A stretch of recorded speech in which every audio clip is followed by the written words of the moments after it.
for Nick Carter, Master Detective.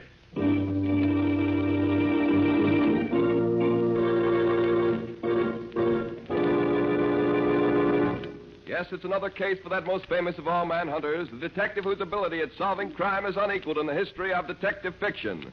Nick Carter, Master Detective. Tonight's curious adventure... The Drums of Death. Or Nick Carter and the Mystery of the White Witch Doctor.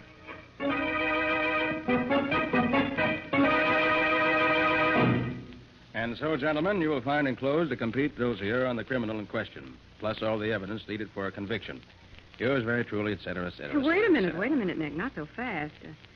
Yours very truly. Okay, what now? What else do we have to take care of, Patsy? The only unfinished business I know of right now is this bunch of letters from that Mrs. Galley. Oh, yes. What was it this Mrs. Galley wanted me to do? She's worried about her doctor, Nick, and she wants to consult you. No, let her consult another doctor if she doesn't like the one she's got now. Throw her letters out, Patsy. Let's go celebrate having our old business all cleaned up. Well, I would, Nick, except that the letter we got from her today throws a new light on her problem. Oh, what did she have to say today that was so vital? She says she's afraid of her doctor. Afraid of him? Oh, hum.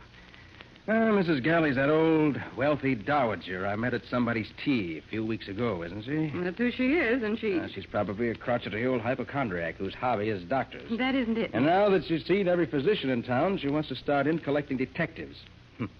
Does she say why she's afraid of whatever doctor she's going to now? Yes, she does, Nick. She says he's a witch doctor.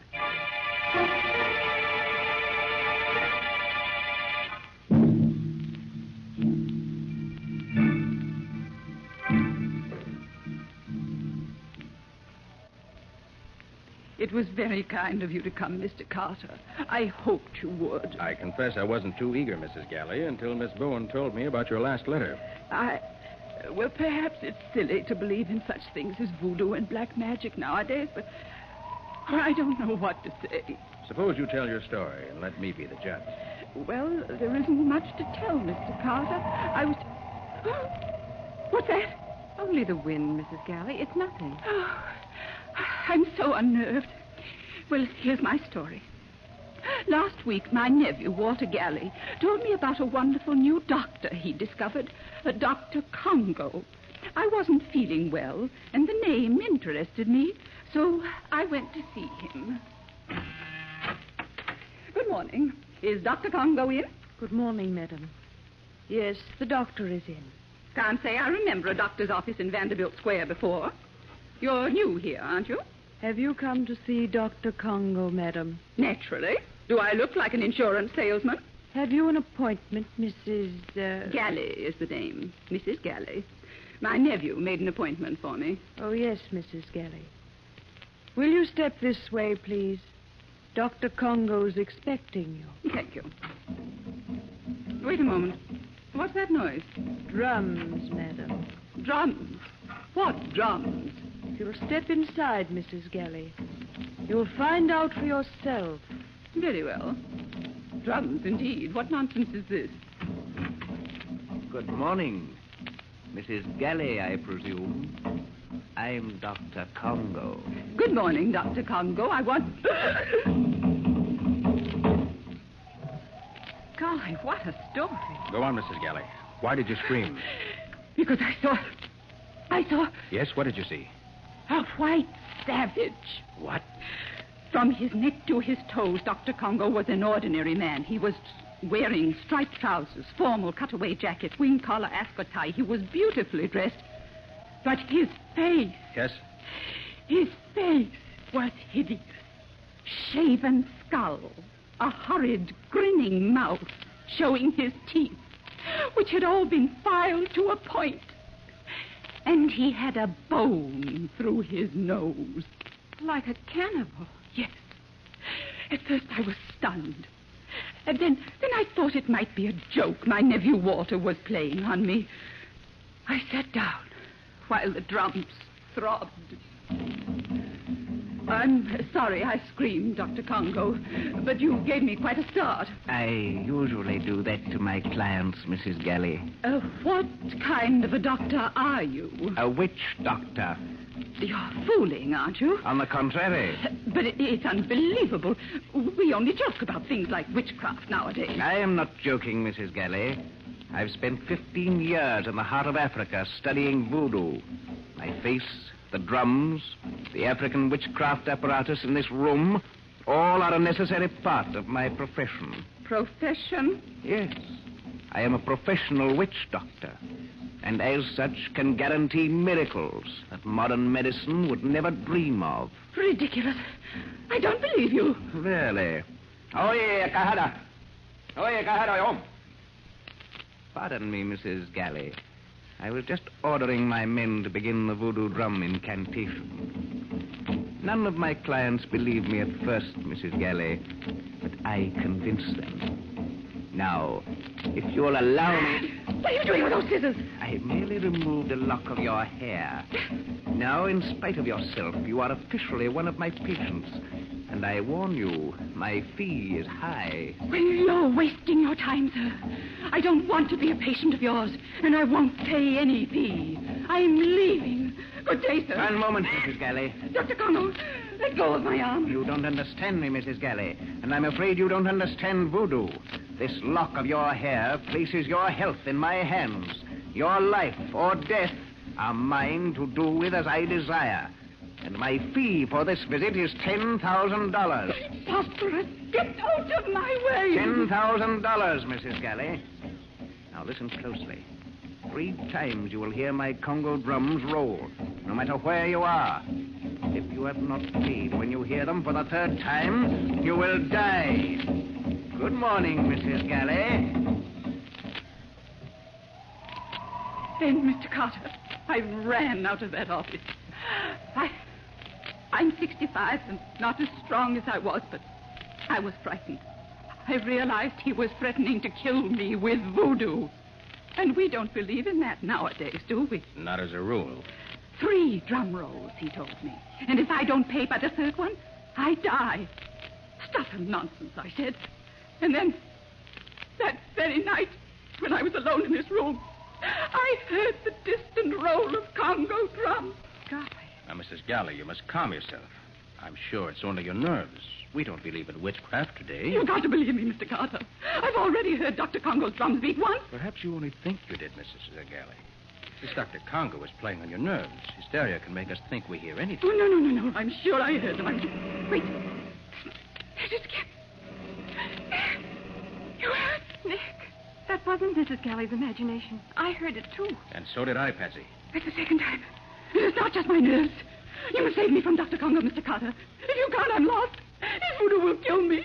Help me. Help me. Mrs. Galley, you mustn't let this get you. I never believed in witchcraft before, but I do now. What a joke on me. Mrs. Galley, please. Please, I beg you. Mrs. Galley. What a joke on me, voodoo. Witchcraft. Slap her face, Patsy. What? Quick, snap her out of this. Okay, if you say so. Mrs. Galley, listen to me. I'll take over this case, so don't worry.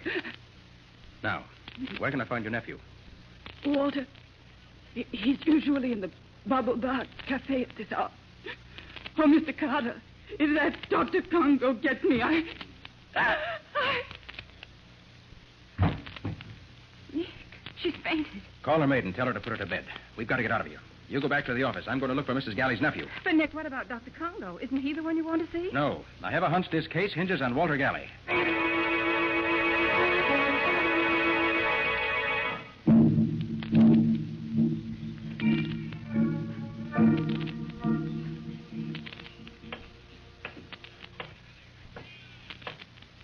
This Bubble Bar Cafe is a pretty tough-looking dive for a place with such a fancy name.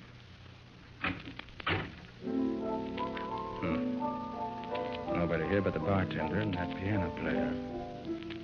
Well, it must be too early in the evening.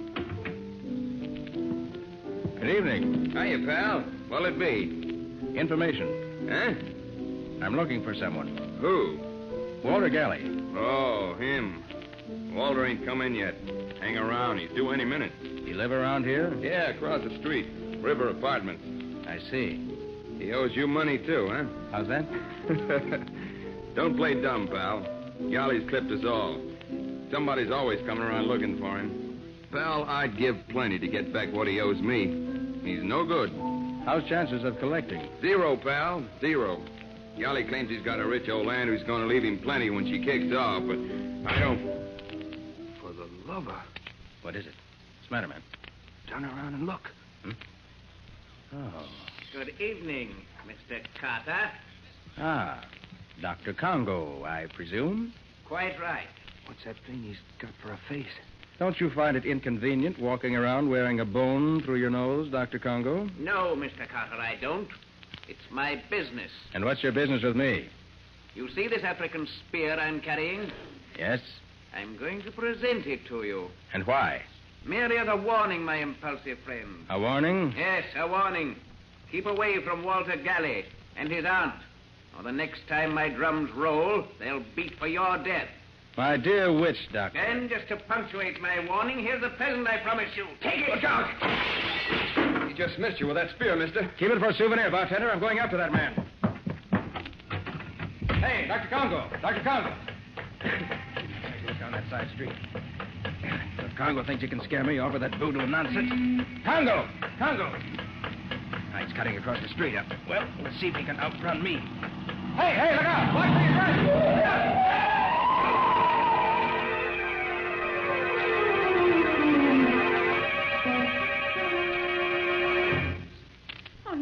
Nick, are you all right? Oh. Nick. Oh, what happened, huh? Oh, yes, I remember it now.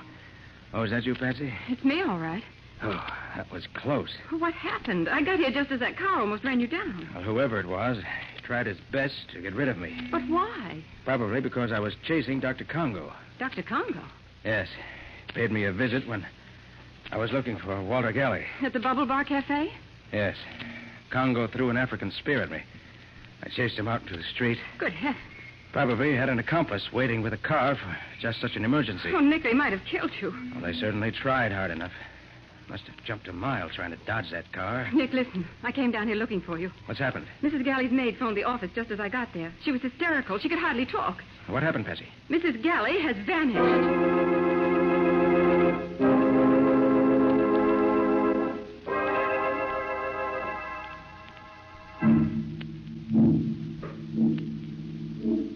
Monsieur Carter, I'm so glad you came. Mrs. Galley has disappeared. How do you mean, Mrs. Galley disappeared? She was spirited away, monsieur, by witchcraft. It's horrible. She has simply vanished. When did you see Mrs. Galley last? After you leave, I put her to bed. She has the hysteria, you remember? Yes, I remember. She does not rest. She cannot sleep. She screams and laughs, so I tell her I will get her the hot meal. And? I'm in the kitchen. When I hear her scream upstairs, and then of a sudden, she does not scream. She is, how you say, cut off. I enter the bedroom and... And what? You must look for yourself, monsieur. I do not go into this room again. All right. Where is it? I know. Come on. Okay. Oh, Nick, do you really think Dr. Congo made Mrs. Galley vanish? I don't know what to think yet. But those voodoo drums. We heard them when we were here before. Yes, we heard them. Is this the bedroom? Yes. Mm-hmm. The room looks all right. Nothing upset. No sign of a struggle. Nick. What? Look, on the bed. The bed? Oh. What is it, Nick? Looks like dust. Dust forming the outline of a human figure. Oh. If there's any truth in voodoo, Patsy, that's what's left of Mrs. Galley. Oh, Nick, this is awful. Now, steady, Patsy, steady. But this must be real witchcraft, Nick. No human agency could do this to Mrs. Galley. The drum. The Congo drum. Oh, let's get out of here. If I hear those drums again, I'll scream. They're horrible. You better get ready to hear plenty more, Patsy. Right now, we're going to pay a visit to Dr. Congo.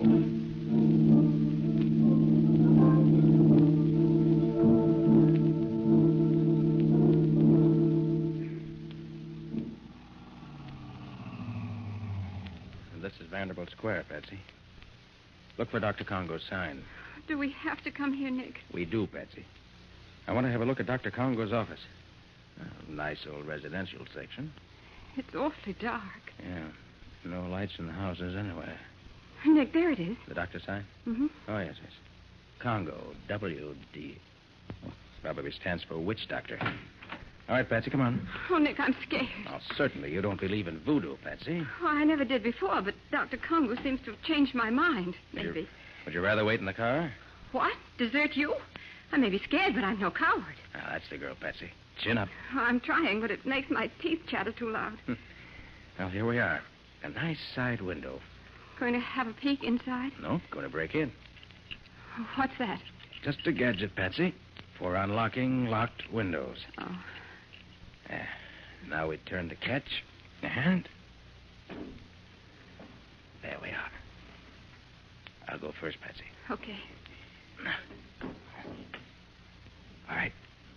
Let me give you a hand, Patsy. All right. Up, easy. There. And here we are, in the den of the witch doctor. What are you looking for? Any clues that'll help us. Rather do it by daylight, but this flashlight will have to serve. Hurry up, Nick. I want to get out of here. Sorry to interrupt. Mr. Carter again, I believe. Just paying a friendly call, Dr. Congo. Interested in Mrs. Galley's unfortunate disappearance, eh? You know about that, huh? Naturally. My voodoo did it. Mrs. Galley was too stubborn to pay the fee she owed me. I would advise you to raise your hands, Mr. Carter. You see, the young lady understands. My native archer is eager to shoot. He'll not miss next time. What do you want, Congo? I thought it was obvious. Money. And I'm going to get it in spite of you. Because unfortunately, you're helpless, Carter. You cannot fight my voodoo, and no law court will convict me of murder by witchcraft. The police will laugh at your evidence. At my evidence? I wonder. You can wander on your way home, Mr. Carter. This way out. And let me warn you never to return, or you'll not go out alive. Come on, Nick. One last word. I've already spoken to Walter Galley on the phone. He refuses to pay the money his aunt owed me. Walter has no money. Ah, but he can raise plenty at a moment's notice on the inheritance he'll receive, now that his aunt is dead. That's true, if his aunt is dead. You had better use your influence on him, if you have any, and persuade him to pay before it's too late. Another threat, Dr. Congo? Listen, Mr. Carter. I do not make empty threats. You've already seen the power of my voodoo in the case of Mrs. Galley. And I'm not joking now. My black magic is already cutting away Walter Galley's life. Unless he agrees to pay what I ask, in a very short time, he too will rot to dust. Good night, Mr. Carter. Nick, I can't believe it. He let us go alive. Yes, Patsy. This time, Congo overplayed his hand, and I believe a visit to Walter Galley's apartment will prove it.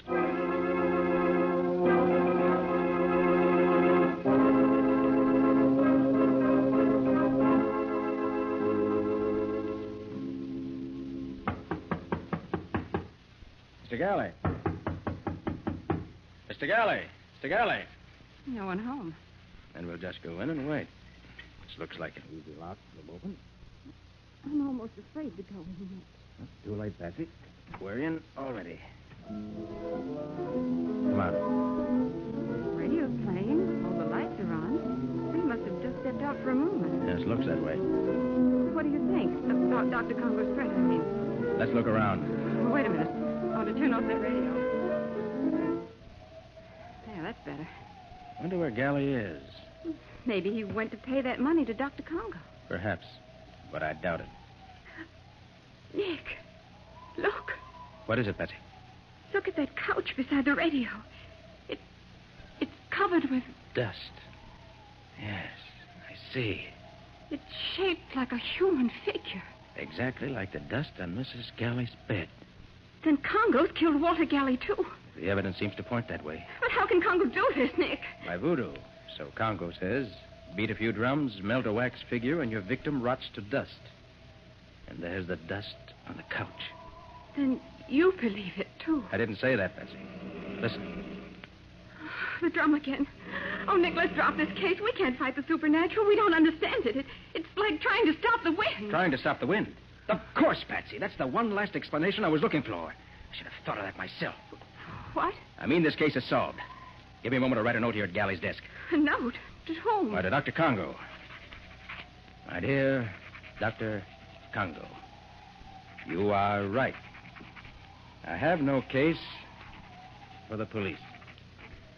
I have just discovered that both your victims committed suicide.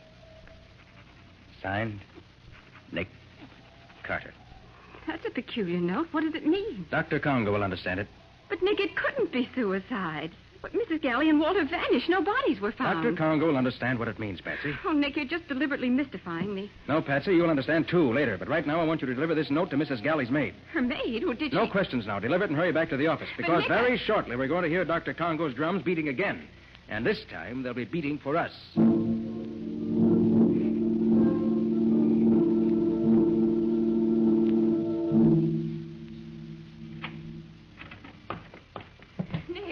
Nick. Over here, Patsy.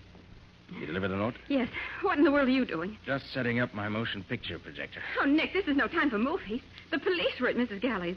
News about her disappearance is getting around. Why, I understand the whole social set's going crazy. That's exactly what Congo wants. If you fail on this case, Nick, everyone will be afraid not to pay Congo. As I said, that's exactly what Congo wants. Said he was after money, didn't he? Well, who do you think Congo will attack next? The drum. Congo's drum. There's your answer, Patsy. You mean he's after us? Exactly. Our note got a quicker response than I thought it would. Patsy, put out the lights quick. Now what? Now the projector. There. You see? I've got it set in the shade. Why, that's wonderful. It makes it look as if we were standing in front of the window talking. Those shadows on the curtain look as natural as light. Right. Now, get over to the side of the room, away from in front of the window. But... No buts. Follow instructions. We're playing against a killer, Patsy. You mean Congo? Get down on the floor. Lay flat. Oh, I wish you... Quiet. What am I supposed to do here? Wait. And when you hear shots, scream. Scream? You heard me. But who's going to do the shooting? Our old friend. Nick, are you all right? Quiet. Everything's all right. All they shot was the movie projector. In about 10 seconds now, they'll be coming in here to check up on the results. Nick, did you say they? Now listen. Just as soon as you hear the door slam, turn on the lights. But, Nick... Don't argue, Patsy. Okay.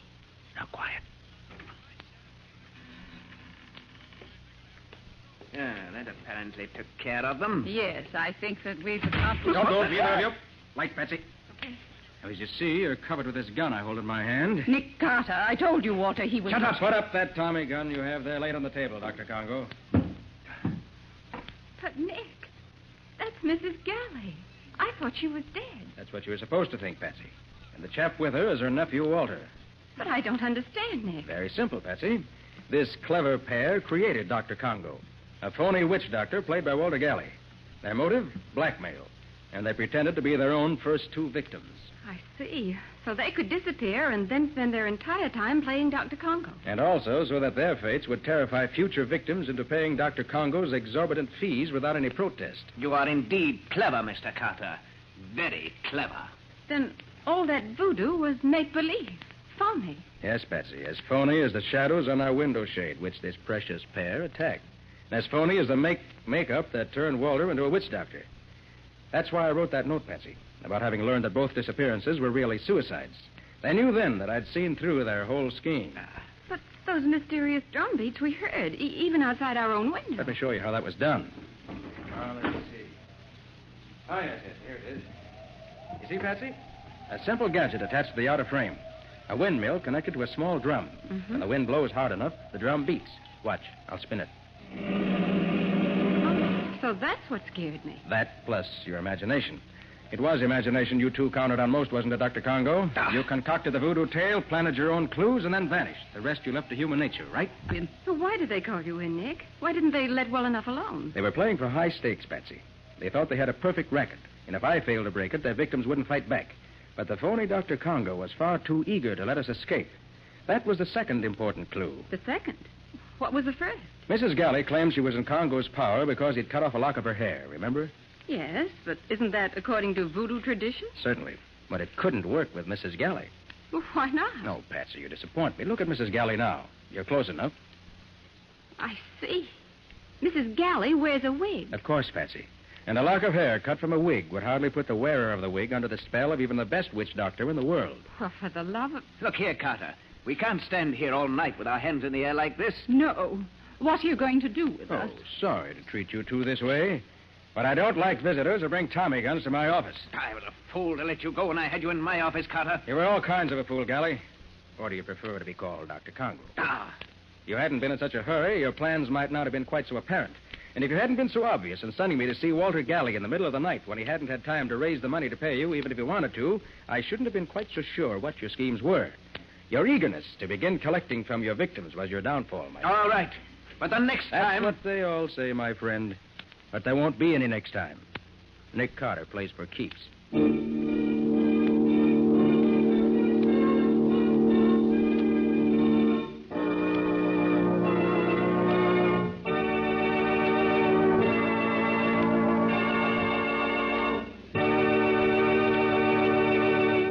This has been another of the strange adventures of Nick Carter, Master Detective, which are brought to you regularly at the same time by WOR Mutual.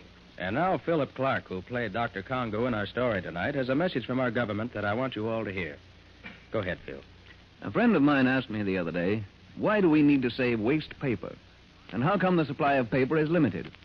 Well, the answer to that is obvious. An army needs men, and lumberjacks, among others, join the army. Fewer trees are cut down. Consequently, there's less paper made, because there's less wood pulp available for making it. But that same war that cuts down the available supply of paper demands an ever-increasing quantity of paper for many vital war needs. Paper goes into cartons and containers for food, weapons and equipment needed by the armed forces. Paper is necessary for many of the actual weapons of war, such as incendiary bombs, bomb fins, wingtips, airplane signals, parachute flares, ration containers, and ammunition containers. And the American home is the greatest potential source of waste paper. Every kind is needed. Bags, wrapping paper, newspaper, magazines, old containers, and so on. So if you're not already doing so, start today salvaging all the waste paper you possibly can. Then sell it to your junk dealer or donate it to some charitable organization. But don't throw away a single scrap of paper. Make it help us win this war. And now, Nick, what about your story for next week? Well, it's about a gang of super crooks who had stolen a very valuable invention and kidnapped the old inventor and his beautiful daughter to hold them as hostages. And even though I accidentally knew in advance what was going to happen, I was too late to stop them due to an unfortunate accident. But Nick more than made up for it the way he went after those crooks. Within 24 hours, he succeeded in capturing the gang and rescuing the professor and his daughter. Yes, Patsy. But it was fast and furious while it lasted. Scubby and I were in hot water right up until the end of the chase. What do you call the story, Nick? I've called it The Professor's Secret. Or the mystery of the Z-rays. And that's all until next week. So long. So long, everybody. So long to you both, Nick and Patsy. In the strange adventure you have just heard, Nick Carter was impersonated by Lon Clark, Patsy by Helen Choate. The story was written for Nick Carter by Alfred Bester. Original music was played by Lou White. The entire production was under the direction of Jock McGregor.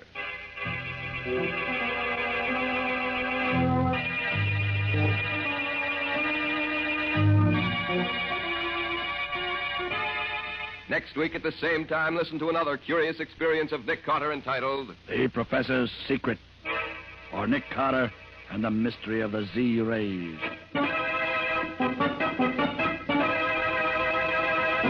This story is a copyrighted feature of Street & Smith Publications, Incorporated. The Return of Nick Carter is produced in the studios of WOR and is broadcast over most of these stations every Saturday evening at 7 o'clock Eastern War Time. And don't forget that the adventures of Nick's adopted son, Chick Carter, are broadcast over most of these stations Mondays through Fridays at 5:30 p.m. Eastern War Time. This is Mutual.